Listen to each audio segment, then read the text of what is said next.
ফুপি কুলে লইছে আম্মু ও মা কথা কো দিস কথা কো কথা কো ফুপি কুলে লইছে এই যে জেরিন কালকে তো মনে পরশু দিন তো তোমার ডিউটি শুই দেন না পরশু দিন মনে 2টা শুই দিব টাকা দিক টাকা আম্মু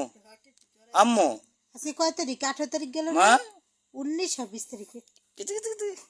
যাইবা যাইবা বাবার লগে যাইবা যাইবা যাইবা সত্যি যাইবা কই যাইবো জেরিন কই যাইবো এই যে আম্মু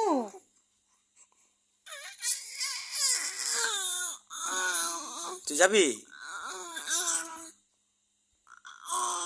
যা দুষ্টামি করে এই চুকুচ কুচ কুচ কুচ আল্লাহরে দোষী দেখে কম করি